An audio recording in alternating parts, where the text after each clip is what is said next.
a suicide. He missed the appointment with the dentist. The small angry pain in his tooth he forgot completely, walking knee-deep in the snow. The dark columns of the barren trees compelled his attention now to stop, not think especially, turn and laugh at his lonely punctured tracks. Notice briefly how snow is never completely white. How far is far enough? And when? Do the eyes decide? Or is it rather the thin envelope of skin understanding what it could not readily see in the pattern of scheduled routines? Strange. Strange to know a place simply by the sound of brittle branches rattling overhead, as if that wooden percussive repetition is carried like the hollow thumping of a great heart. Or is it the word, enough? Capitalized in bold italics, grasped by an open mind turned inward upon a decision.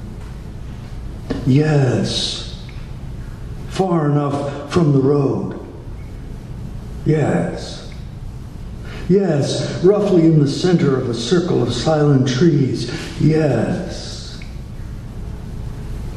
Yes, it is all a trembling comprehension. Yes. Yes, a gradual calming.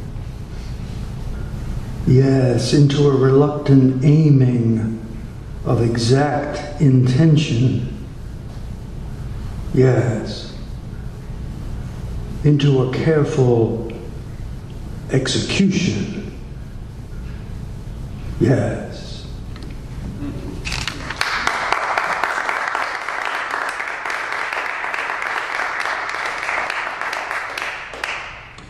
Aftermath.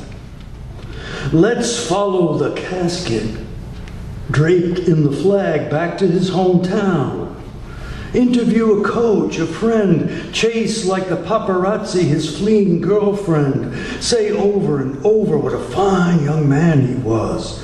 Avoid at all costs the question, why? The maps of empire that exclude the cost, mounted on the walls of the failing schools. American Gold Star mother, so terribly proud to be so.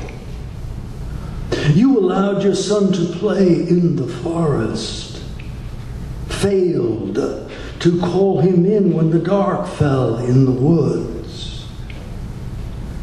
You didn't tell him of the monsters who dwell there behind the familiar trees, or how their lies ride so easily on the wind, except to say that good wins out eventually.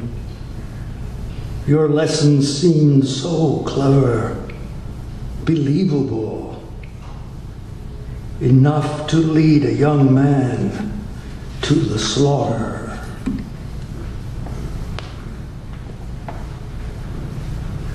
There's a place for me in Arlington.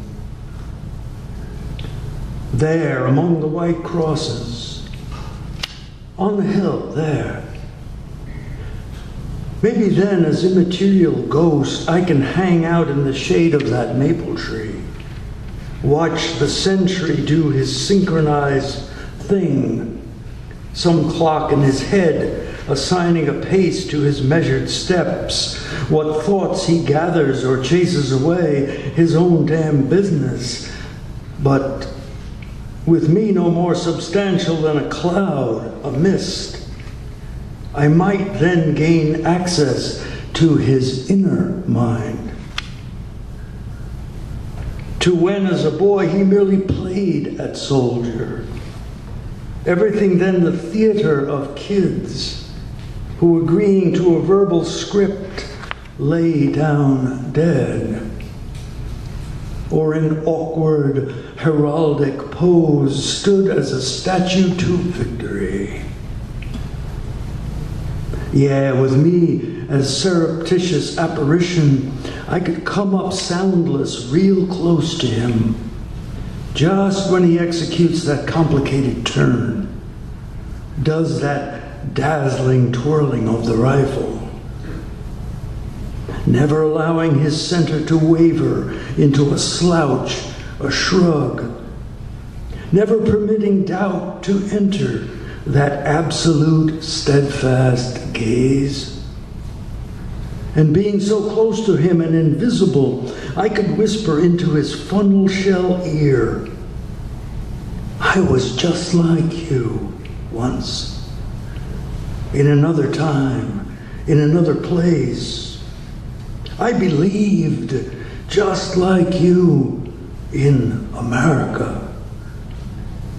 But then, just then, a breeze from off the Potomac might flap the flag, and he, all caught up in the colors, might believe his flesh impervious to steel.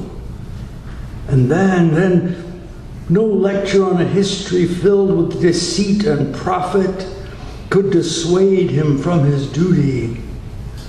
He'd gladly then go over the top, search and destroy, make the world safe for democracy. I blame all the poets of a lesser conscience for all the false songs of battle, the rousing drum-filled marches, and all the old soldiers who omit the nightmare parts.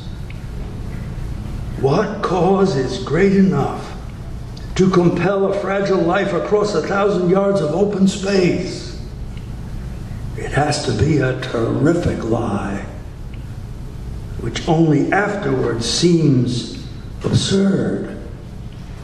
Otherwise, we would make love, not war, intermarry with our enemies, let passion blend our offspring into more compassionate mulattoes, live borderless and regardless of language and religion. But tell that to the special ops, the rangers, the airborne. Tell it to all the salesmen of death, to the keepers of archaic walls. What I want to say is that you are a sweet, sweet boy. Hell, being this close to you, I can see you've barely begun to shave. All the blonde filaments of your face still glisten in the sun.